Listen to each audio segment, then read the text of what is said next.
السلام علیکم ناظرین اکرام، میں سردار اویس اشرف خان آپ سے مخاطب ہوں۔ آپ ہمارا یوٹیوب چینل اور فیس بک دیکھ رہے ہیں۔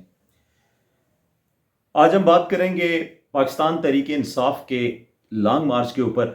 جو کہ جمعہ کو لبرٹی چوک لاہور سے جس کی اوپننگ ہوئی، اور یہ جو لانگ مارچ ہے یہ ابھی گجرانوالہ یا اس کے نزدیک ترین کسی ایریا کے اندر پہنچا ہے۔ خبریں یہ آ رہی ہیں کہ لانگ مارچ کے جو شرکاء ہیں بڑی تعداد میں، اور اس لانگ مارچ کے کل کے دن میں ایک دلخراش اور افسوسناک واقعہ بھی پیش آیا۔ افسوس کا اظہار کرتے ہیں، اور جو لیڈی رپورٹر اس حادثے کے اندر شہید ہو گئیں ان کے لواحقین سے ہم تعزیت بھی کرتے ہیں، اور ہم یہ سمجھتے ہیں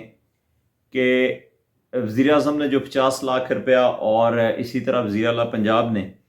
اور دیگر جو صحافتی تنظیموں نے لیڈی رپورٹر کی جو مدد کی، وہ بھی ایک اچھا اقدام ہے، اور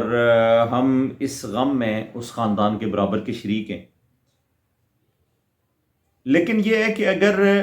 یہی مدد، یہی امداد جو ہے اس لیڈی رپورٹر کی زندگی میں کر دی جاتی تو میرے خیال میں اس سے بڑا کوئی میں سمجھتا ہوں کہ اس کے ساتھ نیکی یا اس نے جو کام کر رہی تھی اس کام کے ساتھ اس کو صلہ مل جاتا۔ لیکن یہ تو چونکہ ہوا اس خاتون کی وفات کے بعد، اور اسے اب کیا پتہ ہے کہ اس کا گھر سکھی ہے دکھی ہے کیسا ہے۔ زندگی میں تو اس نے بڑے دکھ جھیلے، لیکن اور ایسے دکھ اٹھائے کہ ایک خاتون جو ہے وہ زندگی کے اندر اتنے دکھ اٹھاتی ہے اور وہ اپنے کام کے ساتھ مخلص رہتی ہے، لیکن اس سے وقت کے اوپر جو ہے وہ تنخواہ نہیں ملتی، تو اس سے بڑا کوئی المیہ نہیں ہو سکتا کہ اس خاتون کے ساتھ اس کو پھر بھی اس کے مرنے کے بعد ایک کالم اس کے حق میں لکھ دینا اخبار کی طرف سے، یہ ناکافی ہے۔ اور میں سمجھتا ہوں کہ جو بھی ادارے، ٹیلی ویژن سٹیشنز ہیں یا اخبارات ہیں، وہ اپنے جو رپورٹرز کے ساتھ اور اپنے امپلائرز کے ساتھ اس طرح کا سلوک کرتے ہیں، انہوں نے ایک نہ ایک دن خدا کے آگے، اللہ کے آگے جواب دینا ہے کہ آپ نے ان کو بروقت تنخواہیں کیوں نہیں دی، آپ نے بروقت ان کی مزدوری جو ہے وہ کیوں نہیں ادا کی۔ تو خیر بہرحال یہ ایک افسوسناک واقعہ تھا، اور اس پہ جتنا بھی افسوس کیا جائے کم ہے۔ لانگ مارچ جو لاہور سے چلا ہے، اور لانگ مارچ ابھی گجرانوالہ نہیں پہنچا تو اسلام آباد میں انتظامات مہینہ پہلے سے شروع ہو گئے۔ مہینہ پہلے کنٹینر رکھ دیے گئے، ایک مہینہ قبل کنٹینر لاہور سے، پشاور سے اور کراچی سے منگوا لیے گئے۔ میں نے اپنی پچھلی ویڈیو میں یہ بتایا ہے کہ جو پشاور سے، لاہور سے، کراچی سے جو کنٹینر آئے ہیں، ایک کنٹینر کا مہینے کا کرایہ کم از کم 80,000 سے 1 لاکھ روپیہ ایک کنٹینر کا ہے، اور اسی طرح لوڈنگ ان لوڈنگ کا کرایہ ہے۔ یہ وہ کرایہ ہے جو وہاں پہ رکھنے کا ہے، جو گاڑیاں لاتی ہیں، جو ٹرالے اس کو لوڈ کر کے لاتے ہیں اور پھر لوڈ کر کے واپس لے جاتے ہیں، یہ کرایہ آنے جانے کا یہ الگ ہے۔ اب اس کے اوپر کروڑوں روپے کے اخراجات ہیں، یعنی یہ کروڑوں روپے گورنمنٹ آف پاکستان نے بھرنے ہیں، وزارت خزانہ نے، کہ یہ جو کنٹینر ہیں یہ ان مظاہرین کے لیے رکھے گئے ہیں جنہوں نے لانگ مارچ کی صورت میں یہاں پہ اسلام آباد پنڈی کی طرف رخ کرنا ہے، اور پھر ان کا رستہ بند کرنے کے لیے ہم نے ریڈ زون ان کو نہیں پہنچنے دینا، یہ اس لیے ہم نے کنٹینر رکھے ہوئے۔ اچھا، بعد میں ہوتا کیا ہے جو تاریخ ہمیں بتاتی ہے، اس سے پہلے جتنے دھرنے لانگ مارچ ہوئے ان میں مظاہرین نے وہ کنٹینر اٹھا کے پرے مار دی، فورسز کے ساتھ جھڑپوں میں پولیس والوں کا نقصان ہوا، مظاہرین کا ہوا، لوگ مارے گئے۔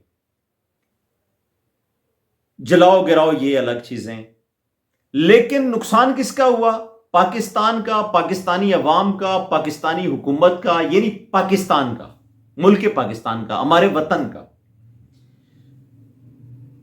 یہ جو اخراجات کیے جا رہے ہیں، ابھی وہاں پہ لاہور سے لانگ مارچ چلا ہے، اور اسلام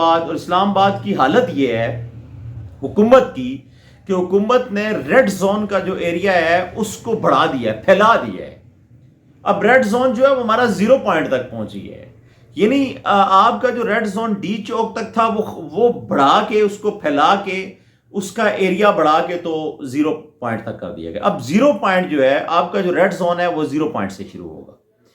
اور یہ اس لیے کیا گیا ہے کہ جی جو لانگ مارچ والے آ رہے ہیں ان کو یہ بتایا جا سکے کہ آپ ریڈ زون میں داخل نہیں ہو سکتے ہیں. یعنی وہ جو لوگ آئیں گے ان کو باز رکھا گیا ہے, ان کو آگاہ کیا گیا ہے کہ آپ نے جو کام کرنا ہے وہ 0 پوائنٹ سے پہلے کرنا ہے, اس سے آگے نہیں آنا. یہ ریڈ زون ہے. اچھا, دوسری ایک اور اسلام آباد انتظامیہ کی طرف سے ایک اور نوٹیفیکیشن جاری کیا گیا ہے, اور اس نوٹیفیکیشن میں یہ کہا گیا ہے کہ اسلام آباد کے گیسٹ ہاؤسز جو ہیں اور ہوٹلز جو ہیں جن میں جو لوگ ٹھہریں گے,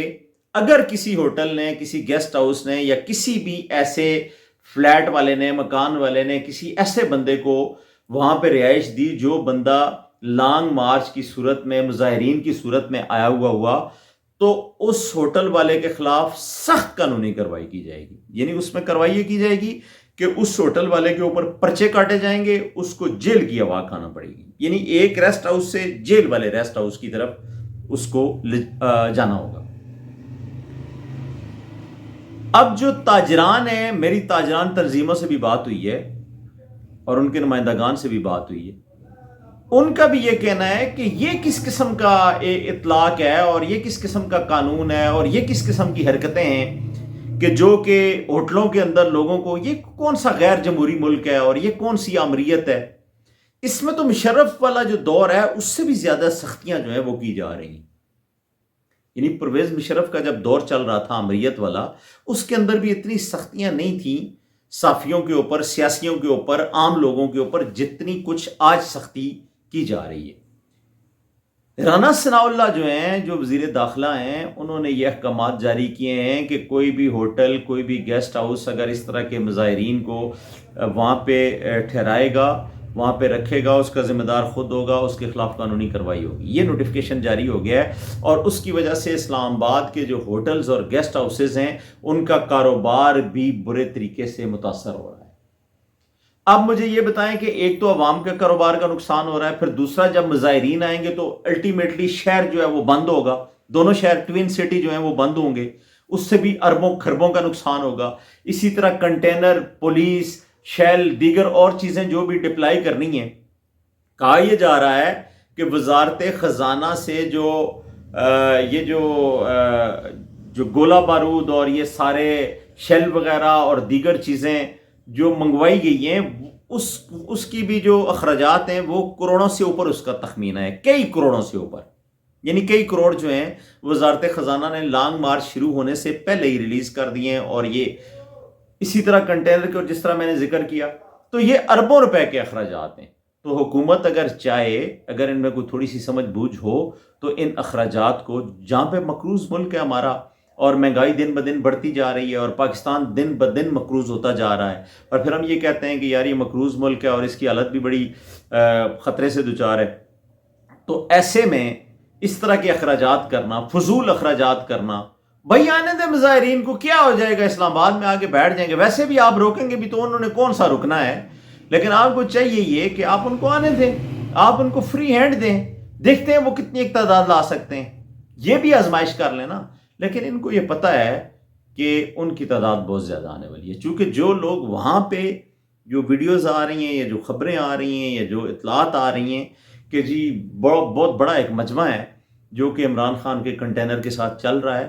تو یہاں پہ جب پہنچے گا تو آگے کی صورتحال کیا ہوگی یا کتنی تعداد ہوگی, یہ تو یہاں پہ پہنچ کے تو پھر اندازہ ہو سکے گا کہ کتنے لوگ اکٹھے ہوتے ہیں. لیکن ایک بات ہے کہ اگر زیادہ لوگ اکٹھے ہو جاتے ہیں تو اس حکومت کے لیے مسائل بڑھ جائیں گے.